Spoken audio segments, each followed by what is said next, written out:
como a gente olha e age em relação a essas pessoas, ou nós estaremos contribuindo ainda mais para a violência. Eu sei que o sistema penitenciário, e repito, ele não é o local onde eu vou resolver o problema da violência e da criminalidade, não. Porque o próprio sistema penitenciário é um fator criminoso. A própria convivência com presos de alta periculosidade, por mais que você procure segregar e estabelecer perfis homogêneos para cada unidade prisional, isso é uma realidade que existe. E muitas vezes essa superpopulação me impede de exercer o princípio da individualização da pena. Nós temos uma unidade hoje, que é a CPPL4, onde todos os internos, que tem lá mais de 900, não, 1.200 mais ou menos, que estão lá, todos eles estão presos pela primeira vez. Né? São presos que pela primeira vez adentraram ao sistema. E a gente diz, poxa, então nós temos aqui uma grande oportunidade de começar. Aí quando você vai olhar a história de cada um, o cara, quase todos têm 18 anos, mas tem um histórico de crime enquanto menores infratores. Já passaram nas unidades de internação, né, de menores. Então eles vêm com uma carga de agressividade, e o que nos causa assim, mais perplexidade é que quanto mais jovem o preso, mais difícil você exercer, você realizar políticas públicas. Deveria ser o contrário, mas não. Por quê? Porque o preso, esse preso que está entrando hoje pela primeira vez, por ele, na maioria das vezes, já ter passagens, né, pelo crime, já vir de uma vida de crime, ele não tem limites, ele não respeita ninguém. O preso mais velho é como a gente chama, dentro da cadeia existe uma hierarquia. Aquele que chegou por último na cadeia, que é o preso moderno, ele tem que ficar bem quietinho e fazer tudo que os mais antigos mandarem. E eles respeitam isso. Existe uma ordem dentro da cadeia. Mas os presos mais jovens, não. Eles não têm limites e eles não têm medo de nada. Então isso é uma constatação. Estão cada vez mais jovens começando no crime, mais jovens se envolvendo com drogas, mais jovens se tornando violentos e numa dificuldade, num grau de escolaridade cada vez menor que eles estão entrando dentro do sistema.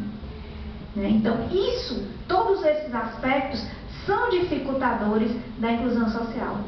Se a sociedade não tirar esse preconceito, não mudar esse olhar, eu não sei aonde a gente vai parar. Para vocês terem uma ideia, a média do Brasil de crescimento da população carcerária é 5% ao ano.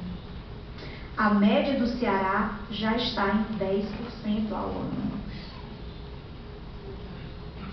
Nos últimos 6 anos, o governo do estado criou quase 5.000 vagas no sistema. Só no primeiro semestre de 2003, nós recebemos quase 5.000 presos.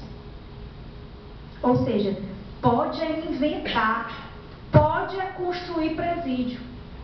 Não vai dar vazão nunca. A política não pode ser essa. Está equivocada. Né? Hoje nós disponibilizamos, a própria lei processual traz várias outras medidas alternativas ao encarceramento e que têm se mostrado mais efetivas nesse processo de resgate. Né?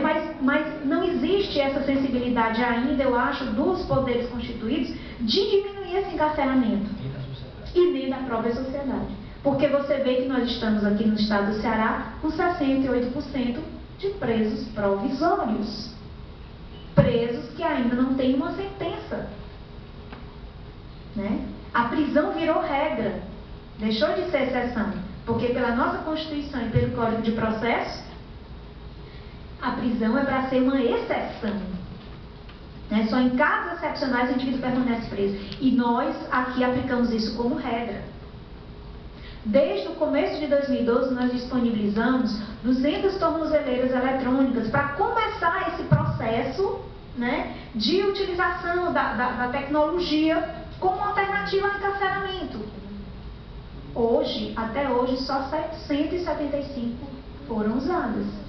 Porque o Poder Judiciário é quem determina o tornozelamento ou não. Percebe? 175. Estão sobrando tornozeleiros ainda. Então, quer dizer, há sempre aquela política do encarceramento. Existem muitas penas alternativas que deixam de ser aplicadas. E muitas vezes o julgamento demora tanto que no dia que o cara é condenado, ele já passou preso mais tempo do que a pena que ele recebeu por aquele crime. Isso é comum. É comum. Às vezes o cara diz, eu já estou passando da minha cadeia. Você que entra no presídio só vai ouvir duas coisas. Ele só quer duas coisas, médico e defensor ou advogado. Só isso que ele quer, que é o que interessa para ele. E aí, muitas vezes ele diz, doutor, eu estou passando da minha cadeia, vou pegar a situação da pessoa.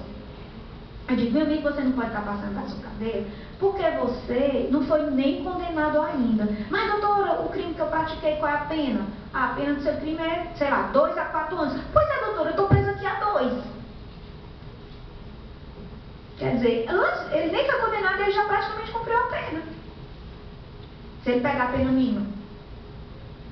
Aí quando sai, quer dizer, e ele cumpriu aquela pena toda no regime fechado, porque pela nossa legislação, a pena, a liberdade, ela vai sendo alcançada, existe o sistema trifásico, ele começa num regime fechado, depois passa para o semiaberto e depois para o regime aberto. Mas no dia que saiu a sentença dele, ele já cumpriu às vezes mais do que o tempo que foi a condenação e todo no regime fechado. E ninguém está preocupado com isso. E eu com isso, Eu quero saber se o cara não está na minha esquina me assaltando. Para mim o que interessa é isso. Não me interessa se quando ele sair de lá ele vai saltar 3 vezes mais do que quando ele entrou. Mais revoltado. Eu quero saber se hoje ele está segregado. Acha que segregou, resolveu o problema. E isso é um olhar equivocado. Tenha certeza que ele volta. Ele volta. E que se a gente não tomar uma atitude, ele vai voltar pior do que o que ele entrou no sistema. Porque o sistema, ele efetivamente não é um ambiente favorável para a inclusão. Não é. Ninguém em sua sã consciência pode dizer isso. É aquela história, tem até o professor Ney Gorotex, que ele diz o seguinte: como é que você vai ensinar uma criança a andar tolhendo-lhe as pernas? Não é isso? Como é que eu vou ensinar alguém a andar se eu não deixar ele andar? É complicado isso. Eu tenho que ir gradativamente dando essa liberdade para que esse indivíduo aos poucos ele vá se adaptando. No primeiro momento essa liberdade tem que ser vigiada, acompanhada, até para dar um suporte a ele. Mas, em determinado momento, eu preciso dar o voto de confiança.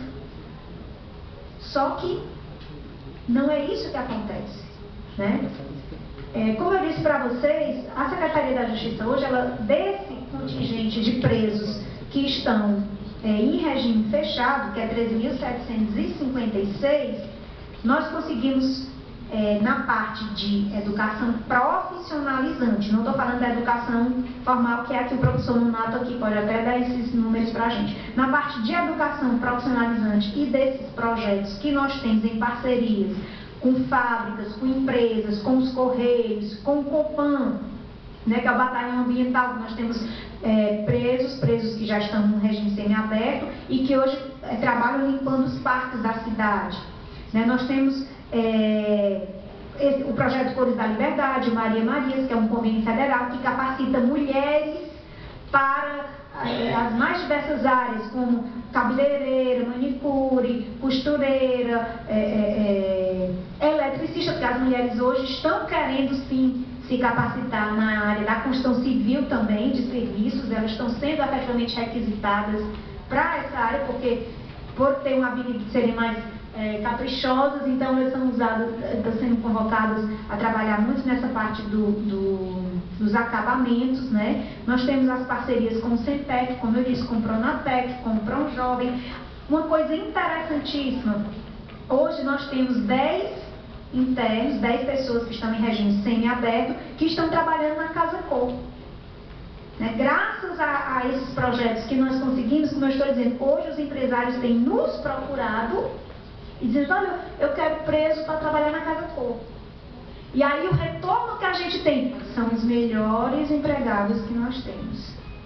né? Justamente quem está trabalhando na Casa Corpo foram aqueles que passaram pela capacitação na área da construção civil dentro do sistema e que saem e que têm essa oportunidade. Nós temos paisagistas que trabalham em jardins da cidade, em jardins públicos. Nós temos as 2 pessoas que fazem o serviço de jardinagem no Teatro de Alencar, que são egressos. Nós temos convênios com os Correios, nós temos convênios com Amêndoas do Brasil. Nós temos um coral dentro do sistema, que é o Coral Vozes da Liberdade, né, que é um coral interessantíssimo, né, tem uma coralista, onde 40 internos participam desse coral. Inclusive, no final do ano passado, em 2012, o concerto de Natal da Secretaria da Justiça foi no Teatro José de Alencar, com o coral, foi um concerto do coral, e o Teatro José de Alencar ficou lotado com os parentes dos internos, com pessoas, de uma maneira geral, autoridades que foram convidadas e prestigiaram o evento. Foi muito emocionante, né? Nós temos o projeto Tocando a Vida, que são internos que fazem aula de violão dentro do sistema. Nós temos uma rádio, acreditem, isso é interessantíssimo, inclusive se tiver algum estudante de jornalismo, de comunicação social que queira conhecer, nós temos um estúdio dentro da Secretaria da Justiça, que esse estúdio, na verdade, é uma repetidora para 6 unidades penitenciárias grandes. São quase 7 mil internos que ouvem a Rádio Livre, né? A Rádio Livre, o slogan é: a liberdade está no ar. E essa rádio, ela faz uma programação toda voltada para o público interno. Então, às vezes, por exemplo, tem o programa da educação na Rádio Livre, em que o professor vai lá divulgar quais são as ações de educação. Tem rádio novela, que a gente tem um convênio com o Ministério da Justiça que manda as rádios novela que são passadas dentro para que os presos escutam. E o que é mais interessante, nos dias de visitas nos presídios, o pessoal da Rádio Livre vai para a porta e grava mensagens das famílias para os presos. E ao longo da semana, essas mensagens ficam sendo repetidas, né? Então isso traz um efeito pacificador incrível para o sistema penitenciário, né? Porque, imaginem, o preso está sempre na expectativa, aí de repente sai: olha, temos aqui um recado para o fulano, o Raimundo José, que está na vivência 4 da CPPL2, aí entra a voz da esposa, às vezes dos filhos: olha, eu estou aqui esperando por você, né? Fique com Deus e tal, aquela coisa, aquilo para eles é extremamente importante. Imagine que você está encarcerado, sem contato com o mundo externo, e você tem acesso a essas informações. Os jogos de futebol a gente coloca, mas não pode ser todos, porque quando são das torcidas do locais é melhor não botar, porque às vezes, né? A programação musical, a gente brinca que não é toda música que pode tocar na Rádio Livre. Por exemplo, nós não podemos botar Vamos Fugir, Baby, né? Essa música a gente nunca pode botar na Rádio Livre, né? Então existem algumas, né? Até o pessoal, no dia dos namorados, aí as esposas ficam ligando para a rádio pedindo para oferecer música, né? Para os maridos, os parceiros, os internos. Aí um dia uma ligou: doutora, lá para o Felipe, que é o da rádio: ô, seu Felipe, coloque aí uma surra de amor. Eu disse: minha filha, não faço não. Aí a música: me dê uma surra de amor. Vão baixar o pau nesse planeta desse negócio, pelo amor de Deus, não faço não. Então a gente vê que tem algumas coisas, mas o efeito da Rádio Livre é sensacional dentro do sistema penitenciário. E eu quero dizer para vocês que também passa, para a gente conseguir que essa Rádio Livre tocasse dentro das unidades, foi um outro trabalho que a gente teve que fazer de sensibilização com os servidores penitenciários da importância dessa rádio, tanto para a pacificação interna, como até facilita o trabalho dos agentes. Muitas vezes eles já dizem o que é que vai ter naquela semana, qual é a programação da unidade, se vai ter um evento, se vai ter um mutirão da defensoria, se vai ter, enfim, meu tempo esgotou, né? Pronto. Então, só para fechar, né, eu queria dizer que não adianta o poder público estabelecer políticas públicas de inclusão se a sociedade não assumir papel de protagonismo nessa história. Não adianta. Se a sociedade não mudar a sua atitude e não resolver efetivamente acolher e dar uma nova oportunidade para essas pessoas, essa é a única forma que o sistema penitenciário tem para contribuir com a diminuição da violência. É procurando dar uma nova oportunidade para que essas pessoas não retornem para o crime. Muito obrigada e boa noite.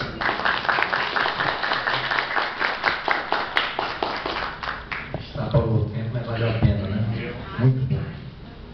Aprendi muita coisa. Agora eu quero aqui anunciar a presença do senhor Cornélius, difícil esse nome, Ozelkeck,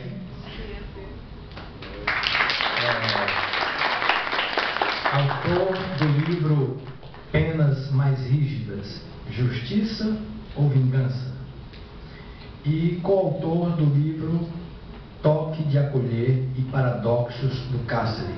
Fiquei curiosíssimo para ler esse livro. Só uma parte. O Cornélius, ele é egresso do sistema. Ele fez um curso de filosofia na primeira turma no IPPO2. Ele, quando entrou no sistema penitenciário, ele não sabia nem falar português, né, Cornélius? Então, ele sozinho, ele foi autodidata, ele aprendeu a falar português. Ele fez o ensino fundamental, o ensino médio, curso superior dentro do sistema. Já fez pós-graduação, não é, Cornélius? Hoje é servidor da Secretaria da Justiça, trabalha lá conosco. E esse livro foi um projeto que a Secretaria, o primeiro livro dele, que é um projeto chamado Voz Sem Veto, que a Secretaria teve a coragem, não sei, né, de publicar o livro sem nenhum tipo de veto. O livro do Cornélius, do jeito que ele escreveu, a Secretaria editou, publicou e lançou esse livro. Né? Então, uma salva de palmas para o Cornélius, que reescreveu a sua história. Eu vou aproveitar então, já que falando de livro, eu tinha anotado aqui para dizer depois da palestra do Antônio, mas vou anunciar logo agora. Eu li um livro, eu comprei assim numa banca de jornal, lá em Salvador. O Luiz Alberto Mendes. O título é Memória de um Sobrevivente. Esse livro eu comprei, até falei para a doutora Mariana, né, que é a secretária da Justiça. Quando eu li esse livro, é tão impactante esse livro. Ele foi um prisioneiro durante 20 e tantos anos em São Paulo, escreveu esse livro. O livro, para mim, deveria ser lido por todos os membros lá da secretaria, por muitas pessoas jovens, porque esse livro é impactante. Esse rapaz hoje é um escritor, Luiz Alberto Mendes, lançou outros livros, é um intelectual hoje. O outro livro é Às Cegas. A experiência dele, ele conta toda a experiência dele no sistema prisional. E depois que você lê aquele livro, ele não faz proselitismo, ele conta a história dele. Aí você pergunta, prisão para quê? Para que prisão? O nome do primeiro livro? É Memória de um Sobrevivente. A editora é a Companhia dos Livros. E o autor, Luiz Alberto Mendes. Se você pedir pela Livraria Cultura, eles trazem. Não tem ainda, mas eles vão buscar.